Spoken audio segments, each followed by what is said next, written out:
Hello, welcome back to my channel. I'm Mama Mudhoni, mommy to 2-year-old Mudhoni, soon to be a mommy of 2 babies. I'm actually quite excited about that and scared at the same time. Currently 9 months pregnant, I guess, by the time you watch this. I'll just show you guys how I'm doing.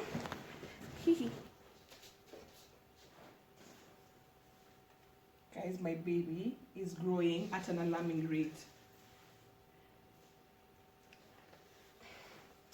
I don't think I ever got this big with Mudhoni, so it's quite new, like being this big.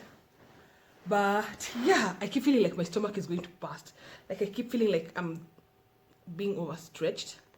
Like my skin is just going boom. I keep feeling like that's what's going to happen to me. But of course it's not. Yeah, just sound effects. So yeah, I'm excited about having my second baby. I'm quite scared as well. Keep wondering how I'm going to juggle the two, because having a newborn with Mudhoni, when I had Mudhoni, was quite hard. And I keep wondering how I'm going to deal with that.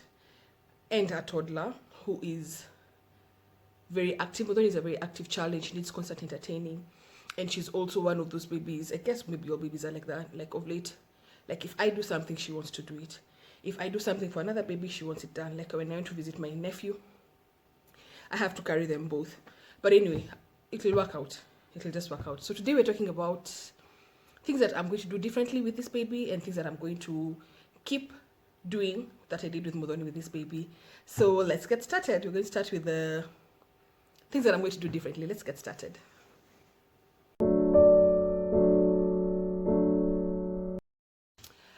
So I have notes in case you keep wondering where I'm looking down.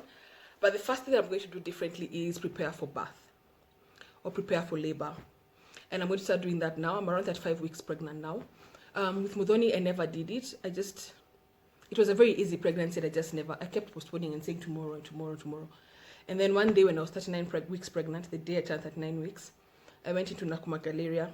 I bought dates so as to ripen my cervix. I paid. I went into my car, and just as I was getting into my car, I think I sat down and I felt, bam, and my water broke. So it was just easy. I never used anything. With this baby, I really want this baby to come earlier. My pregnancy has been quite difficult on me. I've had a lot of pain since I was 7 or 8 weeks pregnant. I don't remember exactly when. And sometimes it gets so bad, I can't move. Sometimes it gets so bad, I need help moving. I've basically spent my whole pregnancy on that couch, and I keep talking about that couch lying down. I can't sit for long. I can't walk for long. I can't stand for long. With Mudhoni, I was dancing, I was walking, I was going to the gym, I was living my life until the day I give birth. With this baby, it's just been, yeah, so I'm ready. The second thing is, with this one, I'm having a hospital birth. With Mudhoni, I was planning for a home birth. I think I should probably talk about my planned and failed home birth. Actually, I think I'll do a video on that. Would you guys be interested? Let me know if you want to know about the home birth. So this one is a hospital birth. It being a VBAC. Amen. We are both, but mostly my husband is not comfortable even ever thinking about having a home birth. I'm more open to it, but I actually need him to be on board, because birth is really mental and you really need people around you to be positive. So yeah, hospital birth. So that's different. I plan to pump more. With Mudhoni, I pumped once a day, in the morning. In the evening, I started pumping in the evening when she was about a month old, when we started giving her a bottle at 10:30. So with this one, I plan to pump maybe 2 or 3 times. I have a video where I talk about how sometimes we think that we have so much milk in our freezers, but yet we don't. I talked about how I traveled at 3 months. My Mudhoni was 3 months old, and my freezer was full of milk. But when I left, and when I was counting milk that's going to be enough for her for the 7 days that I left my mom with 10 liters of breast milk, and I think I was left with about 5 liters of milk in my freezer. And it just made me realize how, if shit was to happen, I really didn't have enough milk. So I keep telling moms, don't ever think that you have enough milk, or that your freezer is full and that you have enough milk. Sit down and count how much your child takes every single day, and now count how much you have and see how long you'd survive if shit was to happen. So yeah, I'll pump a lot more. I'll be deliberate about that. I'll pump maybe 3 times. So help me God, 3 times a day. so that I can really up my stash, because like with Modoni, I really struggled when I was exclusively pumping. I'll maintain the nipple size. I've talked about this in a video, and I'm going to leave the link down below. Do not move from size 1 to size 2 nipple, please guys. Or size 3, I did size 3, and that's how Modoni stopped breastfeeding. Even if your ped tells you, oh, your baby is 3 months, you need to move to size 2 or size 3. The job of your pediatrician is to give you medical advice. If your baby is sick, they're supposed to tell you what to do. It's none of your business what nipple size you give your child. You do not need to listen to that. Keep size 0, keep size 1. If you plan to still exclusively breastfeed, or you plan to breastfeed, it's really easy for a child to get milk from a bottle. But again, I talk about that in another video. I'll put the link down below. Let me not get into that. For me, I'll maintain a size 1 nipple size.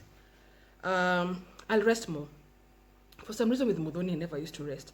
She used to wake up at 7. By 8:30, she's asleep. I'd take the nap with her at 8:30 until 10. And then from 10, I'm awake until midnight. Why? I have no idea. She'd sleep at 11 or 11:30 for 3 hours. I never used to sleep at that time. She'd sleep at 3 to 5. I never used to sleep at that time. And then she'd sleep at 7, wake up at 10:30. At 10:30, my husband would take over, feed her, change her, put her to bed. But even if my husband was doing this feed, I still was staying awake, keeping him company, like, or watching TV, but basically keeping him company. Why was I doing that? I really don't know. I think it made me more tired. So I'll sleep earlier. I'll try and rest more, and as much as I can with a toddler. But especially at night, I'll try and retire to bed earlier. I'll take care of my skin. Okay, my skin has gotten like 1,010,000 different tones. With Modoni, it happened as well, but after birth, I went back to my original skin tone. Like, I'm not dark skinned. I don't say I'm really light, but I'm even lighter than this. So after Modoni, I became lighter than this. My skin was better. So I'll just try and take care of my skin so that even if I get darker, I get an even skin tone. Because like now I have dark circles that are from here to Timbuktu. I'll eat less sugar. Man, I survived on Oreos. But by the time I realized that my sugar craving had nothing to do with sugar, because I didn't crave anything during my pregnancy, I've not craved anything this pregnancy. By the time I realized that my sugar craving was because I was tired and because my body just needed more sugar and more carbohydrates to work hard, I'd eaten a lot of sugar. I had gained a lot of weight. I didn't gain weight my last pregnancy. I gave birth at the same weight. This pregnancy, I'm now at 35, almost 36 weeks. I PMA'd today. I'm 2 kgs up, but I'm not sure because again 2 days ago I was the same kgs that I normally am. So basically, I barely add weight when I'm pregnant, but I added like almost 10 kilos post baby from Oreos, and about that life. I'll take dates when I need sugar. Dates are galactogenic. I think that's the word. Anyway, they help with milk production, so that's what I'm going to take in place of. Any of these other nonsense, so lactation cookies or something like that, as in something that's of benefit to me other than just sugar. I sleep trained with Oni. So basically by the time she was 1.5 months, I could put her down when she was barely asleep or almost asleep, and she'd put herself to sleep. I realized the other day that when I hadn't correlated the two, when she stopped breastfeeding and then she was also quite active because she was sitting and moving and she didn't want to be cuddled, I really used to hold her a lot. And I don't think that was good for her because now she's 2 and I still have to hold her to sleep. And about that life no more. We can cuddle another time. I won't give a pacifier unless if this baby like Modoni really wants the thumb. And I think a pacifier is easier to get rid of than the thumb. But I'm not planning to do the pacifier. Yeah. We'll probably go out more because of Modoni. Modoni's life can't stop because we've gotten a newborn. We never used to go out with Modoni. We never used to go to church on Sundays. Even to date, we still go to church on Wednesdays. We need to start taking Modoni to Sunday school.